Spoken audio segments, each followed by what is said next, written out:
Okay guys, this is Mike from Panther Hollow Sporting Optics. I hope you guys are having a great week. We're going to do a little Q&A video. I get a lot of questions. Some of them are the same questions via email, asking me what type of long range gear do I use. So I'm just going to go over a few items that we use. To range find with, we use the Leica. This is the Rangemaster 2000B. B means for ballistic. You can put your data in there ballistically and it'll give you feedback. I've had these Leicas for quite a long time. I've not had any issues with them at all. They work really good on non-reflective and reflective alike. We have actually used them and they have reached out past 3,000 yards. So the Leica rangefinder is a really good thing to use for range finding. The next thing we use is we have the Athlon. These are Athlon binocular rangefinders. These are the 1 mile guys. They work really good too. I find these to be a bit heavy. If we're doing a lot of long range stuff, we'll mount these up on a tripod and we'll use them to range find with. So that's another piece of kit that we use here at Panther Hollow to range find with. So that kind of covers the rangefinders. On the rangefinders, there are some good ones out there, but in my mind, it's a buy once, cry once kind of deal with the rangefinders, because some of them aren't going to range find to what they see on the box on reflective.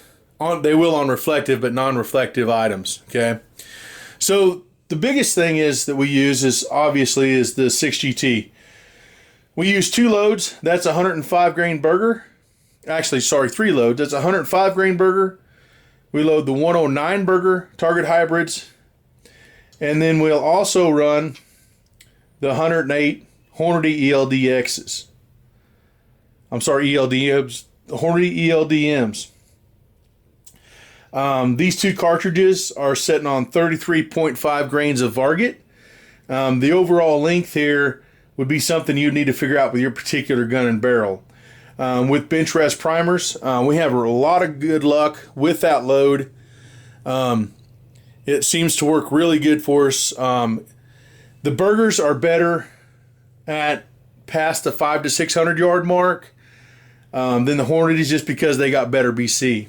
So that kind of covers that question. And as far as the scopes we use a wide variety of scopes. Right now we're using the Athlon Chronos BTR Gen 2s. We have several of these that we're running, along with Valdata, Arkin, and Element scopes. We kind of use a wide range of them, but that's just to set up on this guy right here is the Athlon Chronos BTR Gen 2. And this is 4.5 to 30. I really like this scope. I've been using it quite extensively. So that's kind of an idea of what scope we use. Barrels, we have 3 different kinds of barrels we use. This particular barrel here is a Benchmark. We have a Bartline barrel in a Howa build, and we also have an Excalibur in a Howa build. Most of the time prominently, we use the Benchmark barrels. Benchmark barrels have been kind of hard to get a hold of, kind of like everything else. We flip the gun around here, and we see that we use a level there, electronic level. I like this versus a bubble level just because I can look down and tell you right now that, I'm leaning too far right. It needs to lean left. So when you move this around here, you can see that it changes.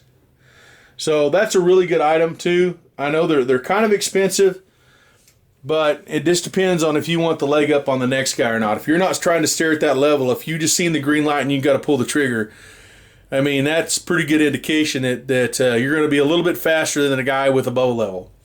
And guys, it's all about speed, really. I mean, accuracy is a big part too, right? But if you can get that shot off faster because you can see your gun is more level, then, you're going to be faster. Now then, some guys don't use levels. They think that's a falsehood. All I say is go out there and test it. Turn your gun sideways, dial it. Now, if you're doing holdovers, it's absolutely a must. If you're doing a dial 2, probably not as big of a deal with the level. If you're doing holdovers, though, you absolutely have to be level. So that kind of covers that guy. I had another question, and I'm kind of leaving the names out here to make the video short, sweet. I apologize for not bringing up the names, but it just makes the video go faster. So the next thing I was asked is if we will ever be doing anything besides 6GT. I know we shoot a lot of 6GT. We're getting ready to step into the 6mm XC. Why would I pick the XC over the 6 Creedmoor? And it's pretty simple. The 6XC has a lot more records to support the cartridge, and I say winning records to support the cartridge than 6 Creedmoor does. On top of that, it has better barrel life. The cartridges right now are super easy to get a hold of.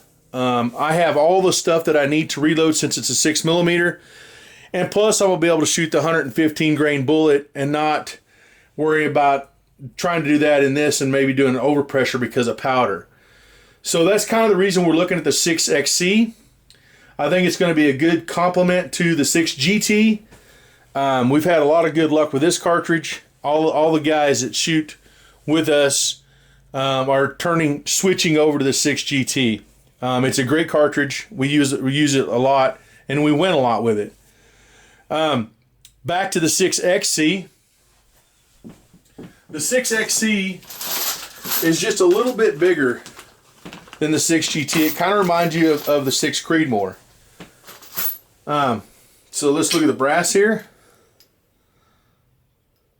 You can see that the brass is a little taller, holds a little more powder than the GT. It really reminds me of the Creedmoor, but it's not the Creedmoor. It's set up to shoot those longer, heavier bullets in the chamber design. So I'm looking forward to getting some low data on the 6XC and getting a gun set up to shoot the matches with. So I had another guy ask about blueprinting the actions. Now, a few of our actions are just standard actions. This is a blueprinted action with a PTG bolt in there with a standard Remington extractor. So this is something typically you'll see us run. A lot of our guns are set up with the factory Remington bolt that's just been trued. The receiver's been trued square to the barrel. We don't mess with the threads, obviously, because we're doing a rimmage build with the nut on it. Some guys will tell you that a shouldered barrel is more accurate than a barrel with a nut on it. I wholeheartedly disagree with that. I have shot a bunch of these barrels, and it could be the shooter, I don't know, but I've shot a bunch of these barrels with just a standard Smith Remington action, nothing special, and outshot guys that are using custom setups. And I'm talking about $1,500 actions, $2,000 actions. Guys, it's if you get this thing square and it's square to the barrel, everything is nice and square here, nice and true. It doesn't matter what action is pushing it inside the barrel. The barrel's where it's at. Now, some guys are going to say, oh, that's not right, whatever. Well, all I got to see is show me. I have been running these guys for a while. I've been running these guys for a long time, actually. A barrel nut combination. And it works out good for us.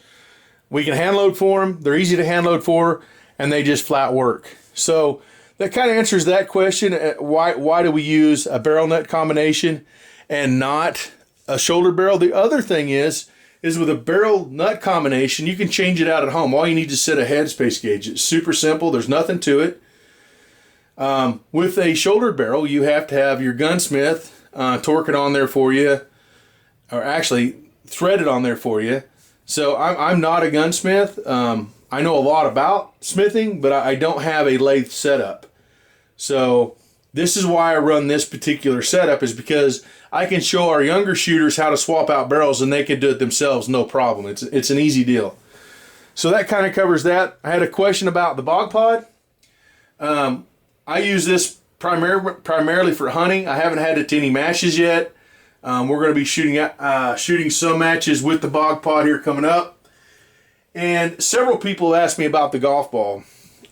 We do a 500-yard golf ball. Now, this golf ball was shot at 500 yards. See the little hole there and the exit. This is something that we do in our matches. We bet money. The guy that hits the golf ball in the least amount of shots typically wins. So we do that with a bipod and a rear bag. We don't have any precision rests or anything like that. And that's by design. I mean, bench rest shooters are going to hit that golf ball pretty easy. So that kind of gives you an idea of our matches. What else was there? Oh, the bipods. What bipods do we use? So this bipod right here is the Warren bipod. We have the SkyPod, and we also use the Atlases, just the standard Atlas bipods. You really can't go wrong with an Atlas bipod. It's all going to come down to preference, what you like. The Warren stuff, I put the extensions on my Warren because it's not long enough otherwise. I put these extensions on here. So I like that when I'm in the prone especially. So that kind of covers the bipods. We primarily use Timney triggers, and typically it's the 2-stage triggers. That's what I like to run, and that's what the boys run they're on the team. They run 2-stage triggers as well. I think there's a couple guys running single stage. We're gaining more shooters each time, so it's hard to keep up with everybody. But as far as aftermarket triggers go, the Timneys are really good. The Diamonds are really good, and the Trigger Techs are really good. I have a lot of experience with the Timneys. A lot of guys like Trigger Tech. Any of the aftermarket triggers for the Remington is going to be pretty dang good. Now, there's only one choice when you go to Howa, and that is Timney. So that's kind of the reason I primarily run Timney, is because they are going after the other market, the Howa. They've made that trigger for a while. It works good. I like it. You can get it down to below a pound. So about that, 13 ounces is probably where it runs the best. So anyways, guys, I appreciate you watching. So just a quick, there's one of the triggers we run right there. That's a Remington 2-stage. Kind of give you an idea of what it looks like. Hope you can see that good there. That's typically what we run, is those guys right there in our Remingtons.